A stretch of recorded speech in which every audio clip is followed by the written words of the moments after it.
और देखिए, पाकिस्तान हमेशा से आतंकियों को पनाह देता रहा। पहलगाम हमले में भी जो आतंकी आए थे उनकी ट्रेनिंग पाकिस्तान में हुई थी। और इस रिपोर्ट के जरिए आप समझिए कि आखिर 22 अप्रैल को पहलगाम में हुए आतंकी हमले के बाद आखिर हुआ क्या क्या, किस तरह से भारत ने पहले ऑपरेशन सिंदूर के जरिए पाकिस्तान के अंदर आतंकी ठिकानों को ध्वस्त कर दिया, और फिर उसके बाद एक वक्त तो ऐसा भी आया जब हालात युद्ध जैसे बन गए। इस रिपोर्ट के जरिए देखिए। थोड़ा बताइए हुआ।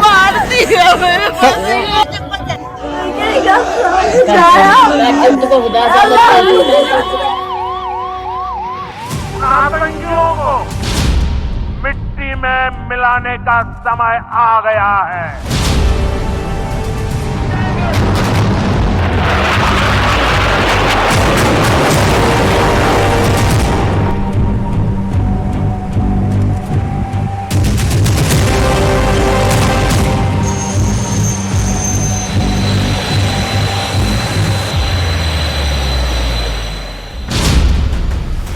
जम्मू कश्मीर के पहलगाम में 22 अप्रैल को हुए आतंकवादी हमले से शुरू हुआ तनाव 10 मई को संघर्ष विराम की घोषणा पर आकर खत्म हो गया।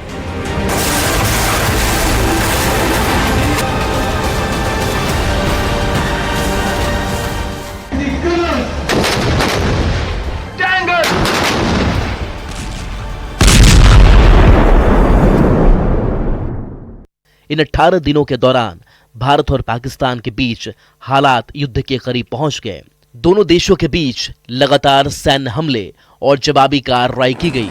इस दौरान भारत ने पाकिस्तान के ड्रोन और मिसाइल हमलों को नाकाम कर दिया और उनके एयर डिफेंस सिस्टम को पूरी तरह से नष्ट कर दिया।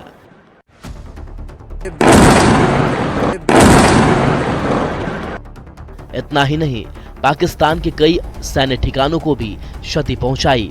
फिर कूटनीतिक दबाव और अंत में अमेरिका की मध्यस्थता के बाद सीज फायर की घोषणा हुई।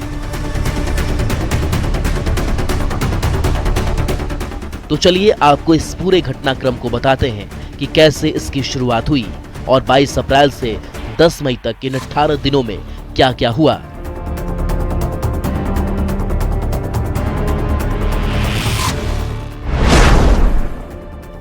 बाईस अप्रैल 2025 पहलगाम आतंकी हमला।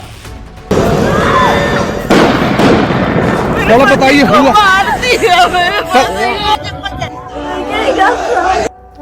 जम्मू कश्मीर के पहलगाम में आतंकियों ने पर्यटकों पर जानलेवा हमला किया, जिसमें 26 पर्यटकों की मौत हो गई। इस घटना के बाद जिस तरह की तस्वीर सामने आई, उससे पूरे देश में आक्रोश की लहर लेकर आई। चारों तरफ से आतंकियों के खिलाफ कड़ी कार्रवाई की मांग की जाने लगी।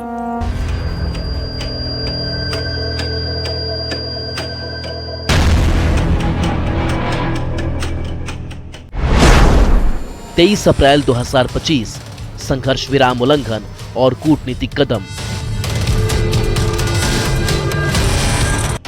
पाकिस्तान की ओर से एलओसी पर संघर्ष विराम उल्लंघन शुरू हुआ, जिसके बाद जवाब में भारत ने सिंधु जल संधि को खत्म कर दिया और पाकिस्तानी नागरिकों के वीजा रद्द कर दिए। भारत ने एक के बाद एक पाकिस्तान के खिलाफ कई सख्त फैसले लिए। पहलगाम हमले के बाद पूरे देश में उबाल था। हर एक हिंदुस्तानी आतंकियों को पनाह देने वाले पाकिस्तान के खिलाफ सख्त कार्रवाई की मांग कर रहा था, जिसके बाद 7 मई की रात भारतीय सेना ऑपरेशन सिंदूर के तहत पाक अधिकृत कश्मीर में आतंकी लॉन्च पैड पर हमला कर तबाह कर दिया।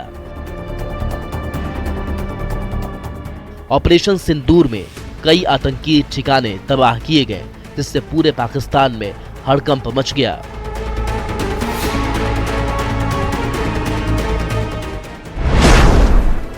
पाकिस्तान ने स्वार्म ड्रोन से जम्मू कश्मीर और पंजाब में कई ठिकानों पर हमला किया।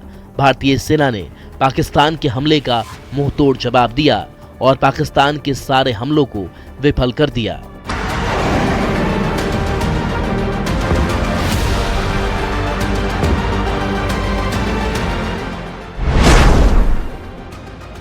नौ मई वो दिन था जब भारत और पाकिस्तान के बीच तनाव अपने चरम पर पहुंच गया था।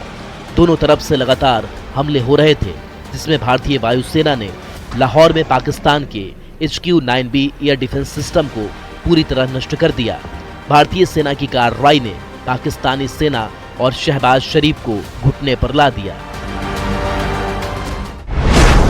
पाकिस्तान ने स्वार्म ड्रोन, लुटेरिंग म्यूनिशन और फतेह मिसाइलों के जरिए 26 भारतीय ठिकानों पर हमला किया। भारतीय सेना ने पाकिस्तानी हमले का माकूल जवाब दिया। भारतीय सेना ने सियालकोट, अंतर्राष्ट्रीय सीमा और कई LOC सेक्टरों पर भारी हमला किया, जिसने पाकिस्तानी सेना को पीछे हटने पर मजबूर कर दिया।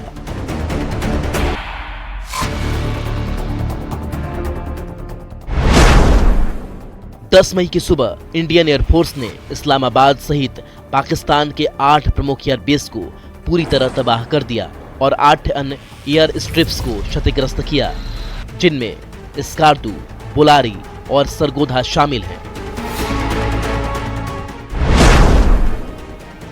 अमेरिकी विदेश मंत्री मार्को रूबियो ने पाकिस्तान के प्रधानमंत्री और राष्ट्रीय सुरक्षा सलाहकारों से बात की और दोनों देशों से संयम बरतने की अपील की। 10 मई की शाम को पाकिस्तानी DGMO ने भारतीय DGMO को फोन कर सीधी बातचीत शुरू की।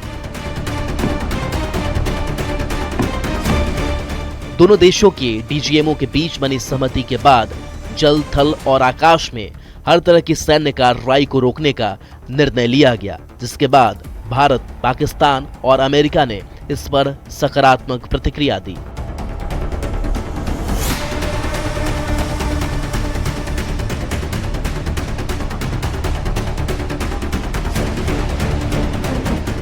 इसी तरह बीते 18 दिनों के दौरान भारत ने न केवल आतंकी हमलों का मुंहतोड़ जवाब दिया, बल्कि अंतर्राष्ट्रीय मंच पर भी अपनी स्थिति को मजबूती से रखा। वहीं पाकिस्तान को भारी सैन्य नुकसान और कूटनीतिक दबाव का सामना करना पड़ा, जिसके बाद वह भारत की शर्तों पर संघर्ष विराम के लिए तैयार हुआ।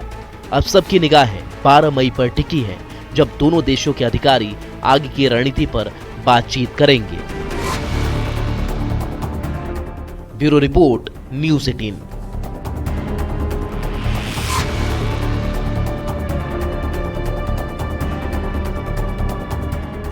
और इधर भारत ने अपने मजबूत स्टैंड और दमदार पलटवार से पाकिस्तानी रक्षा कमजोरियों को भी दुनिया भर में उजागर करके रख दिया।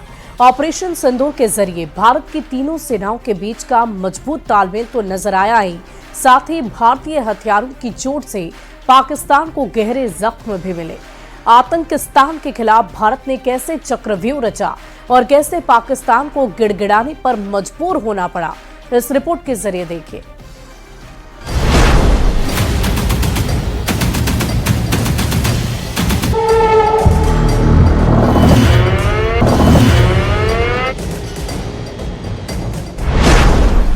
इस तस्वीर ने पाकिस्तान की नींद हराम कर रखी थी। इस तस्वीर ने पाकिस्तान को इतना डराया था कि शहबाज शरीफ और आसिम मुनीर 4 दिनों तक बिल में छिप गया था। पाकिस्तान की आवाम सकते में थी और आतंकियों की कब्र पाकिस्तान में खुदने लगी थी। ये आवश्यक समझा गया कि 22 अप्रैल के हमले के अपराधियों और उनके योजनाकारों को न्याय के कटघरे में लाया जाए।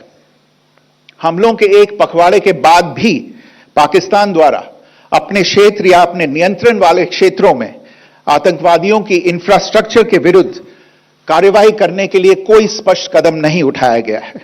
उल्टे वो इनकार करने और आरोप लगाने में ही लिप्त रहा है। पाकिस्तान आधारित आतंकवादी मॉड्यूल्स पर हमारी खुफिया निगरानी ने संकेत दिया है कि भारत के विरुद्ध आगे भी हमले हो सकते हैं। अतः इनको रोकना और इनसे निपटना दोनों को बेहद आवश्यक समझा। भारत के इसी चक्रव्यूह में पाकिस्तान फंस गया। पाकिस्तान को पता नहीं था कि आतंकियों को पालने की उसे ऐसी सजा मिलेगी।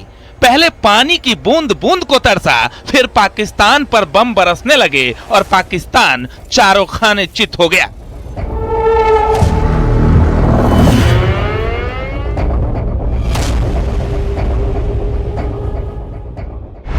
भारत ने इस तरह के सीमा पार हमलों का जवाब देने और उन्हें रोकने तथा उनका प्रतिरोध करने के अपने अधिकार का प्रयोग किया है। यह कार्यवाही नपीतुली, नॉन एस्केलेटरी, अनुपातिक और जिम्मेदारीपूर्ण है।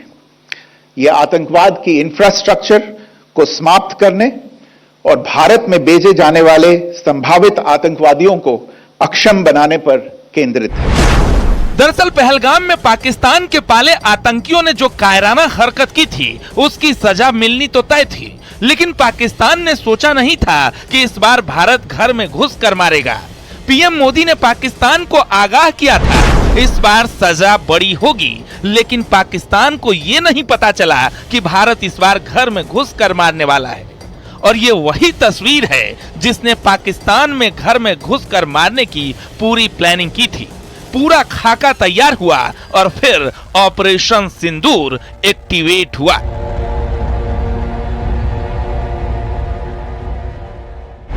ऑपरेशन सिंदूर 22 अप्रैल को पहलगाम में हुए विभत्स आतंकवादी हमले के शिकार मासूम नागरिकों व उनके परिवारों को न्याय देने के लिए लॉन्च किया गया था।